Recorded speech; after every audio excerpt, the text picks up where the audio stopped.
Notre civilisation devient de plus en plus numérique, profitant ainsi des formidables opportunités liées à l'usage des nouvelles technologies. Cependant, toute médaille ayant son revers, cette évolution apporte avec elle son lot de risques. Parmi ceux-ci, le risque de piratage et de perte de données est l'un des plus importants. Désormais, il ne se passe plus une semaine sans que les médias ne se fassent les shows de sinistres dus à la cybercriminalité. Toutes les entreprises et les organisations sont la cible de pirates informatiques. Les objectifs poursuivis par ces pirates peuvent être de différentes natures. En premier lieu, on trouve le vol des données. Données à caractère personnel, informations confidentielles et secrets de fabrique. Ensuite, on trouve le vol d'argent. C'est le cas par exemple de l'escroquerie dite au président dont nous parlerons alors dans le module de l'ingénierie sociale. Le blocage du fonctionnement du système d'information, c'est le cas des attaques dites de déni de service dans lesquelles les sites web, les organisations sont bombardés de requêtes jusqu'à les saturer et les rendre indisponibles. Par la suite, un chantage peut être initié. Les pirates mènent par exemple l'attaque précédente et demandent une rançon pour débloquer le système. L'appropriation des ordinateurs et l'entreprise pour commettre d'autres attaques et pour perpétrer leurs attaques, les pirates utilisent des moyens techniques, mais ils vont surtout exploiter les faiblesses introduites par des erreurs commises par les utilisateurs. C'est pourquoi la lutte contre le piratage informatique n'est pas qu'une affaire de spécialistes ou de technologie, mais c'est l'affaire de chacun. La meilleure des protections est ainsi apportée par le respect de quelques règles et comportements très simples. La protection de nos systèmes informatiques est aujourd'hui une question de survie, car les conséquences des attaques peuvent être considérables à la fois en termes financiers, d'image ou encore d'avantages compétitifs. Ce module a pour objectif de préciser les enjeux, de définir ce que nous devons protéger et de donner quelques clés sur la protection de ces informations. Et maintenant, on va passer pour plus savoir comment nous protéger. Et c'est ce qu'on appelle la sécurité informatique. La sécurité informatique est l'ensemble des moyens techniques, organisationnels, juridiques et humains nécessaires et mis en place pour conserver, rétablir et garantir la sécurité des systèmes informatiques. Elle est intrinsèquement liée à la sécurité de l'information et des systèmes d'information. La sécurité informatique a plusieurs objectifs, bien sûr liés au type de menace ainsi qu'au type de ressources. Et pour nous, on va s'intéresser à 5 principaux objectifs, qui sont les suivants. Premièrement, la confidentialité, qui consiste à rendre l'information inintelligible à d'autres personnes que les seuls auteurs de la transaction. Deuxièmement, l'intégrité. Vérifier l'intégrité des données consiste à déterminer si les données n'ont pas été altérées durant la communication. Troisièmement, la disponibilité. L'objectif de disponibilité est de garantir l'accès à un service ou à des ressources. Quatrièmement, la non-répudiation. La non-répudiation de l'information est la garantie qu'aucun des correspondants ne pourra nier la transaction. Et dernièrement, l'authentification, qui consiste à assurer l'identité d'un utilisateur, c'est-à-dire garantir à chacun de correspondants que son partenaire est bien celui qu'elle croit être.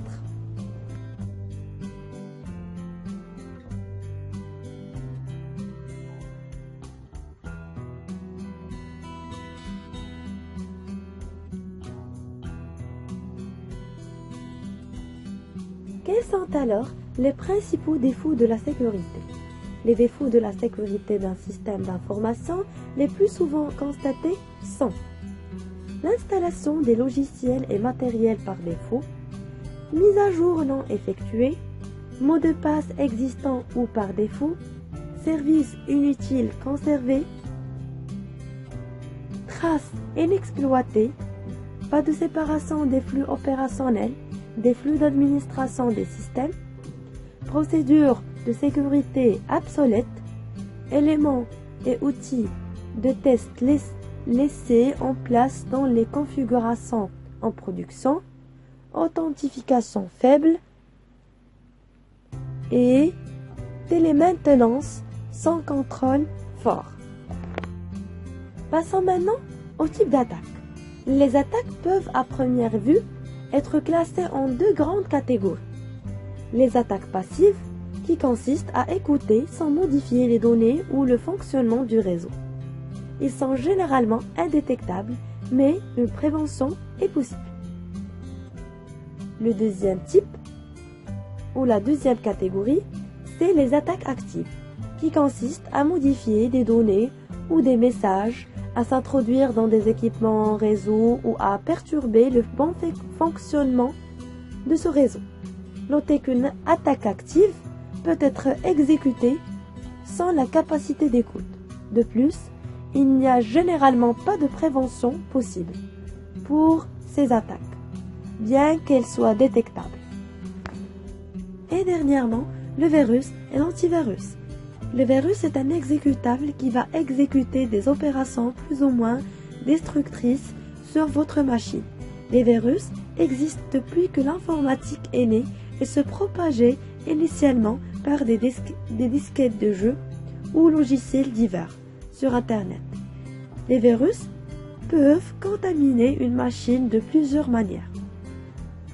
Téléchargement de logiciels, puis l'exécution de celui-ci sans précaution, l'ouverture sans précaution de documents contenant des macros, pièces jointes de courrier électronique, ouverture d'un courrier au format HTML contenant du JavaScript exploitant une faille de sécurité du logiciel de courrier et exploitation d'un bug du logiciel de courrier. Les virus peuvent être très véreux, mais ils coûtent aussi beaucoup de temps en mise en place d'antivirus et dans la préparation des dégâts causés. On peut malheureusement trouver facilement des logiciels capables de générer des virus et donc permettant à des amateurs, qu'on appelle aussi crackers, d'étaler leur incompétence. Et la meilleure parade est l'utilisation d'un antivirus à jour et d'effectuer les mises à jour des logiciels pour éviter toute exploitation des bugs.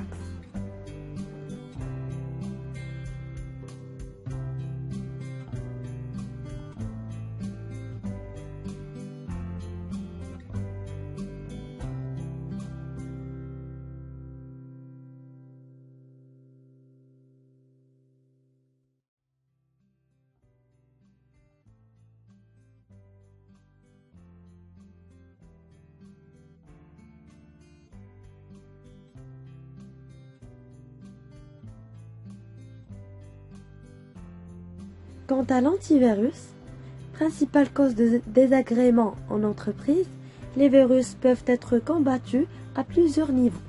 La plupart des antivirus sont basés sur l'analyse de signatures des fichiers. La base des signatures doit donc être très régulièrement mise à jour sur le site de l'éditeur. Les procédures automatiques sont généralement possibles, bien sûr. Il existe deux modes de protection. Le premier mode, généralisation de l'antivirus sur toutes les machines. Il faut absolument prévoir une mise à jour automatique de tous les postes via le réseau. Et le deuxième mode, c'est la mise en place d'un antivirus sur les points d'entrée et sortie de données du réseau, après avoir parfaitement identifié tous les points. La rigueur de tout le personnel pour les procédures doivent être acquises.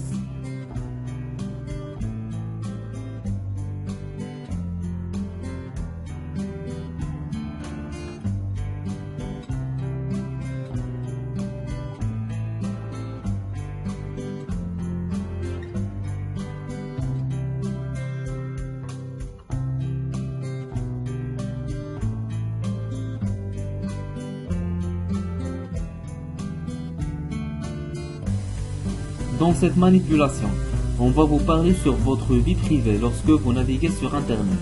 Alors, je pense que chacun d'entre vous sait que votre adresse IP est liée à votre ordinateur. À chaque fois que vous visitez un site web, votre adresse IP est repérée. Par exemple, si vous partez sur un forum et vous postez un message ou un commentaire, le webmaster du forum peut repérer votre adresse IP et donc, s'il y en a envie, vous bannir. Tout simplement, il va insérer votre adresse IP dans un petit script et ne pourrez plus aller ou accéder au forum. Dans ces conditions-là, l'adresse IP n'est pas utilisée d'une manière dangereuse, mais ce n'est pas toujours le cas. Alors, il faut toujours naviguer dans le web à tout anonyme. Donc, je vais vous montrer d'abord comment on peut cacher notre adresse IP. Maintenant, je vais accéder au navigateur de recherche Google et je vais taper sur la barre de recherche What is my IP?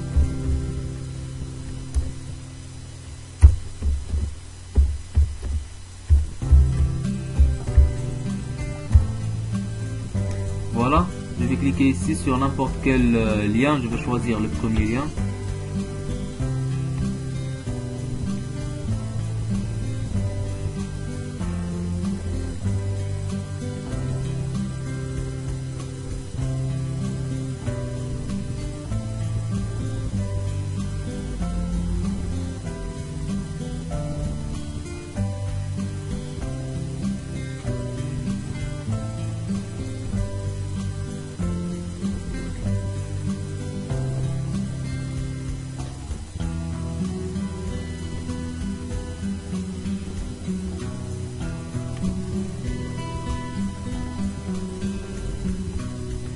Et maintenant, voilà mon adresse IP.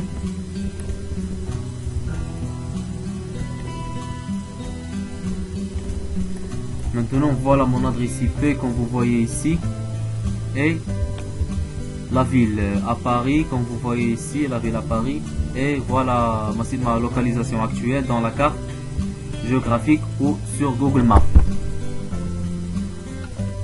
Maintenant, on va apprendre à comment cacher notre adresse IP pour vraiment avoir une vie privée et carrément changer d'identité. Alors, on va partir une autre fois au moteur de recherche Google et on va taper sur la barre de recherche Logitech. Logitech.com. Logitech.com. Voilà.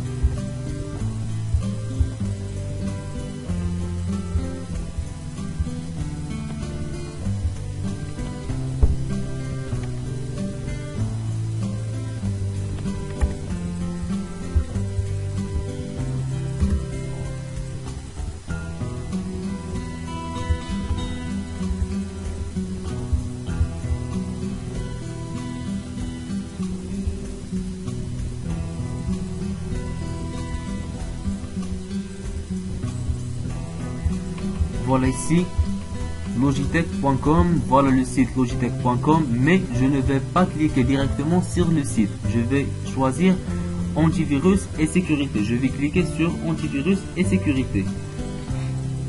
Pourquoi?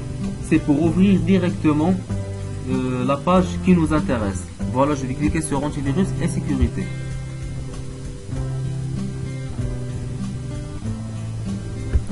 Dans cette page, vous avez pas mal de rubriques qui sont par exemple anti-spam, anti-spyware, logiciel anti-pub, mot de page de gestion, etc. Il y a plein. Mais ce qui nous intéresse, on va cliquer sur cacher son IP. Voilà.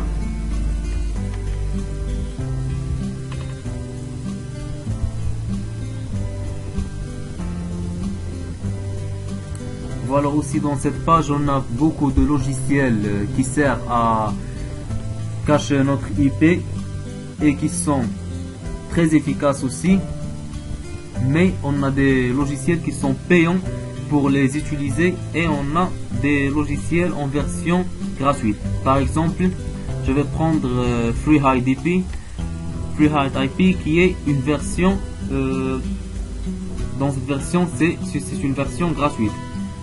Donc je vais cliquer là-dessus.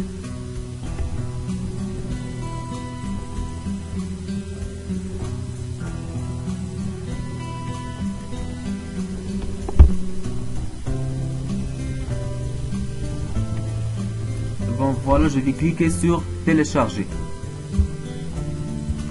Vous choisissez ici le format de votre PC bien sûr et vous cliquez sur télécharger. Moi j'ai déjà le programme ou le logiciel, je l'ai déjà téléchargé. Voilà.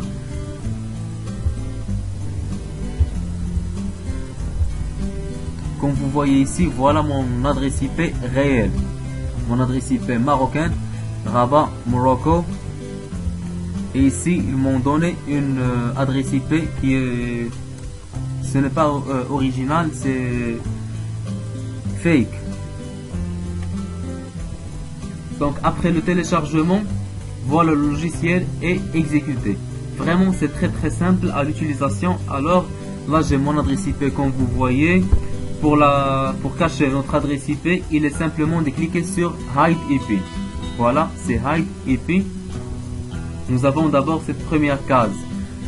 La voilà. Je vais la cacher. Elle sert pour le démarrage, le démarrage du programme.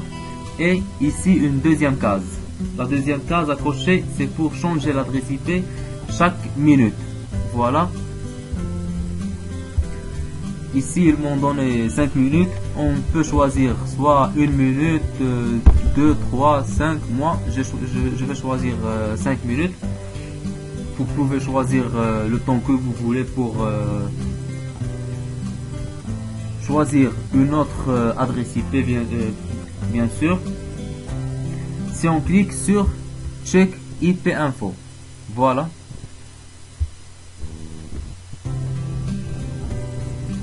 Ils m'ont donné mon adresse IP actuelle. Voilà, le drapeau du Maroc, country Morocco, région Rabat Salé, city Rabat. Voilà la latitude et longitude. Comme vous voyez ici, voilà, je vais la fermer et je vais retourner à mon programme. Je vais cliquer sur Choose IP Country.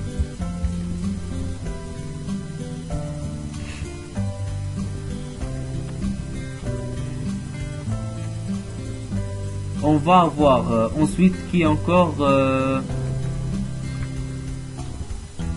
quand on a cliqué sur Check IP, on a vu ensuite comme le lien précédent pour nous donner notre information sur notre localisation et notre adresse IP actuelle. Ensuite, on a les options. On a les options Setting. Et voilà les options. On a les Général et Browser. Donc c'est très simple. La première case nous permet automatiquement de cacher. Voilà. Automatically run FreeHideIP when I log on the Windows. Et la deuxième case, automatically check logout when FreeHideIP starts. Donc elle sert automatiquement de cacher notre adresse IP lorsque on se connecte à Windows. Et la deuxième case sert à cocher permet de surveiller les mises à jour. À chaque fois, une nouvelle version du logiciel sera exécutable. Et si vous laissez tout caché en défaut, voilà, vous cliquez sur OK. Et ici, vous cliquez sur Choose IP Country. Et maintenant, je vais vous montrer comment on peut cacher notre adresse IP. Ici, j'ai choisi une fausse localisation, bien sûr, des États-Unis. Vous pouvez choisir le pays que vous voulez. Ici, on a pas mal de pays. Comme vous voyez, Cambodia, Kazakhstan, Irak, Honduras, Grèce, Gabon, Égypte. Vous pouvez choisir n'importe quel pays ou le pays que vous voulez. Alors on va faire croire au site web qui vérifie l'adresse IP que on se trouve dans un autre pays. Le web, comme vous savez, est filtré. Je vous conseille de sélectionner les États-Unis pour que vous n'aurez aucun problème de navigation sur Internet. Et maintenant, lorsque je vais cliquer sur Hide IP, bien sûr ici c'est les États-Unis, je vais mettre OK. Je vais cliquer, voilà. Mon adresse IP s'est changée. Voilà, comme vous voyez, c'est une fake IP qui n'est pas originale. Voilà mon adresse originale qui est cachée. Comme vous voyez dans mon programme. Mon adresse IP maintenant va changer. Elle va devenir une adresse IP que l'on trouve dans des personnes habitant aux États-Unis. Voilà le serveur qui a déjà changé mon adresse IP d'une nationalité marocaine à une adresse IP d'une personne qui habite aux États-Unis.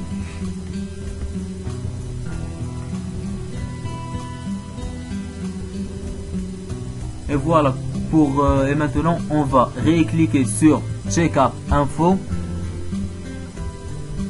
qui va nous prendre dans un lien aussi. Et comme vous voyez ici, c'est une nouvelle adresse IP, c'est l'adresse IP de l'États-Unis. Des États-Unis. Comme vous voyez ici, vous pouvez faire une comparaison. C'est la même nouvelle adresse IP des États-Unis qu'on la trouve ici, bien sûr. Et toujours mon ancienne adresse IP est déjà cachée. Alors je vais réduire et je vais fermer ce lien. D'accord.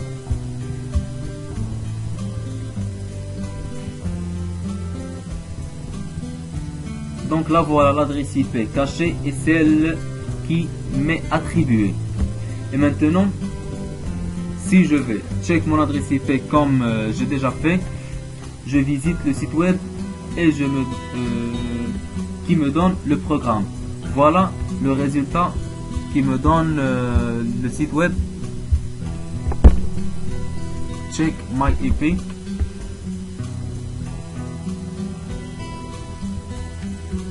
Là voilà, c'est une nouvelle localisation et une nouvelle IP. Je vais fermer encore une fois. Et maintenant, le site web ne peut pas connaître ma vraie adresse IP. Et si vous voulez pas cacher votre adresse IP, il vous suffit de cliquer sur Stop Hide. Là voilà, Stop Hide.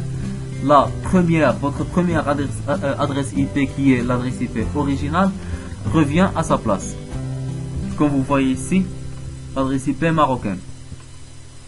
Et quand vous quittez le programme, ferme la fenêtre. Quand vous quittez le programme, le logiciel se trouve dans la barre de tâches. Voilà, je vais l'exécuter encore une fois. Voilà comme vous voyez. Parce que ici j'ai choisi 5 minutes pour que mon adresse IP se change. Voilà comme vous voyez, elle s'est changée encore une fois. D'accord. Sur mon bureau de mon ordinateur, on peut distinguer plusieurs fichiers confidentiels contenant des données personnelles. Et ces fichiers sont accessibles à n'importe qui. Donc aujourd'hui, je vais vous montrer donc deux petites techniques pour masquer définitivement ces fichiers confidentiels que ne voulez pas les montrer à tout le monde. On va commencer par un outil qui est intégré à Windows. Un outil qui est très simple à l'utilisation. Là vous voyez, je suis dans mon bureau. J'ai des fichiers confidentiels. Alors je vais les sélectionner et je vais cliquer sur le bouton droit de ma souris et je vais cliquer ensuite sur propriétés. Alors ces fichiers contiennent des informations secrètes ou des informations personnelles que je dois les cacher. Alors j'ai ici une icône cachée, je dois la cocher comme ça et puis je clique sur OK. Alors comme vous voyez ici, les icônes de ces deux fichiers sont transmissibles. Alors ils ne sont pas cliquables.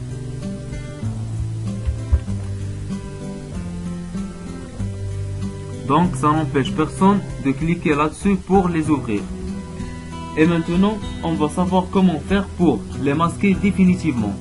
On va y aller à organiser. Je vais exécuter par exemple ce fichier. Le voilà. Ensuite, je vais cliquer sur organiser et puis sur options des dossiers et de recherche. Voilà. Ici, je trouve 3 rubriques ou 3 onglets. Ce qui nous intéresse, c'est l'onglet affichage. Alors maintenant, ici en descendant dans le menu, j'ai trouvé afficher les fichiers, dossiers et lecteurs cachés. Et ensuite j'ai ici ne pas afficher les fichiers, dossiers ou lecteurs cachés. Je vais cliquer sur ne pas afficher les fichiers. Donc voilà, et je vais cliquer sur OK. Donc, comme vous remarquez ici, ils sont disparus. Donc, et pour les refaire apparaître une autre fois, on va refaire la même procédure mais d'une manière contraire. Par exemple, là voilà, je vais cliquer ensuite sur organiser et ensuite sur options des dossiers et de recherche, et une autre fois je vais cliquer sur affichage et puis je vais cliquer sur afficher les fichiers, dossiers et lecteurs cachés. Voilà, OK.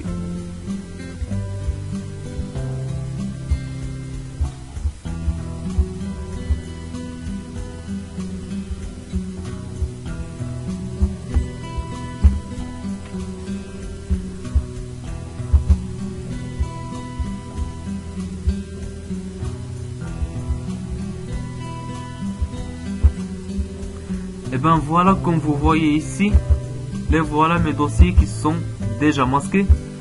Et maintenant, je vais ensuite les sélectionner et cliquer sur le bouton droit de la souris, comme ça, et cliquer sur propriété pour décocher la case cachée, pour qu'il soit accessible. OK, et voilà, ce sont maintenant cliquables.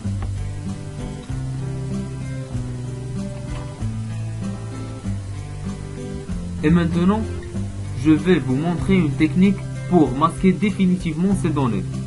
On va ouvrir le moteur de recherche Google. Voilà. On va saisir dans la barre de recherche My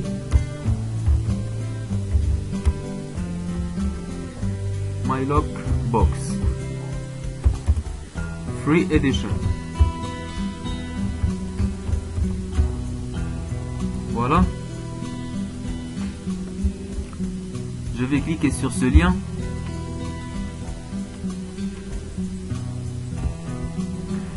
Et ensuite, je vais cliquer sur Download Now pour commencer le téléchargement. Je clique sur Démarrer. Tout simplement, c'est une installation très classique. On va attendre quelques secondes pour le télécharger. Et maintenant, je vais l'exécuter.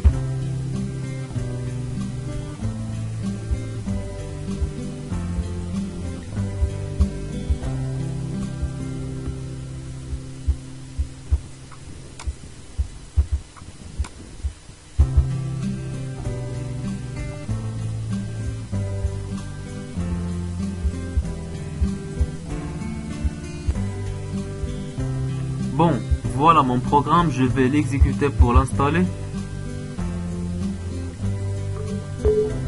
Je clique sur oui. La langue française. Suivant. J'accepte et je mets suivant. C'est tout simplement, c'est une installation classique. Suivre seulement ces étapes et installer. Attendre quelques secondes.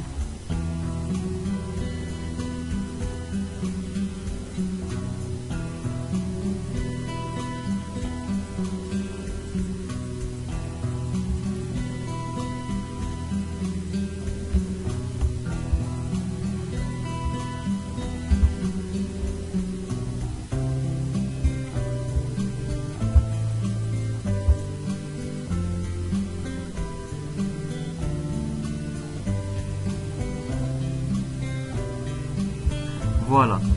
Ici, il s'est exécuté, il me demande d'entrer un mot de passe. Alors je vais saisir un mot de passe et je vais le confirmer. Ici, je vais saisir une astuce ou une phrase qui va me faire souvenir du mot de passe lors de son oubli. Alors je vais saisir par exemple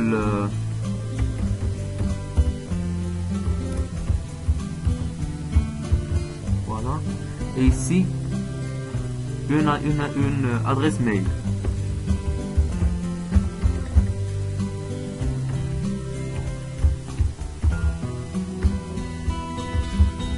Voilà, je valide, je clique sur OK.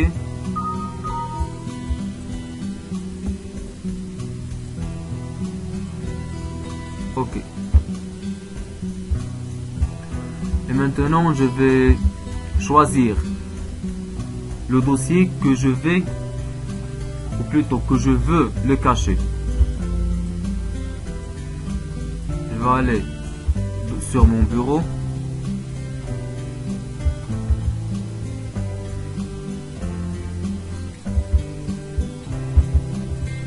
Et je vais choisir par exemple le nouveau dossier, le voilà, et je valide, je clique sur OK. OK. Voilà. Comme vous voyez ici, il s'est disparu.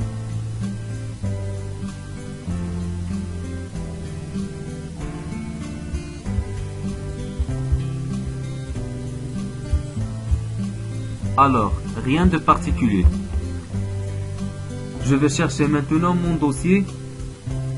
Et là, on voit que mon fichier qui contient mes fichiers confidentiels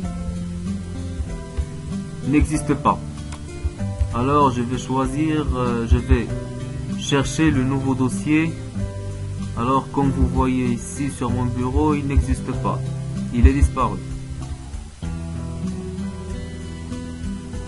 Et pour le réafficher une autre fois, je vais cliquer sur l'icône My Lockbox sur mon bureau. La voilà.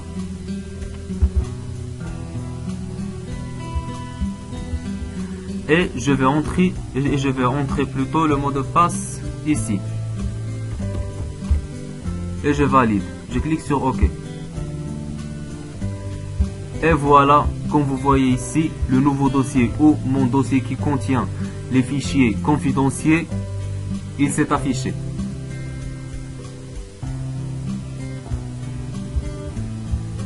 Donc, ça y est, je ferme.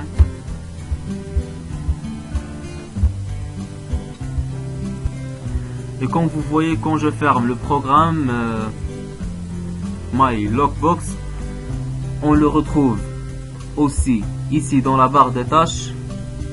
Là voilà son icône.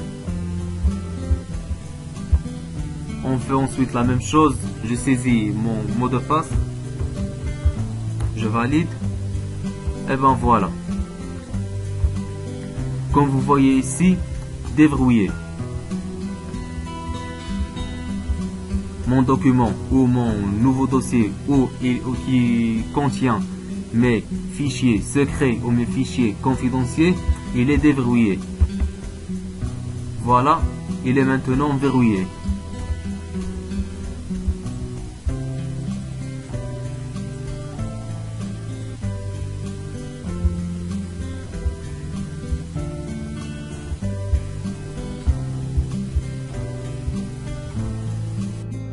Et pour conclure, la sécurité ne doit pas être conçue comme une contrainte car elle donne de la cohérence à la gestion et permet d'adopter vis-à-vis des risques et des menaces une attitude préventive et proactive et pas seulement réactive. Elle permet ainsi de lier la stratégie de sécurité de l'entreprise à sa réalisation opérationnelle. Il doit être dynamique et remise en question de manière permanente, afin de suivre l'évolution des systèmes de l'environnement et des risques. Et merci pour votre attention.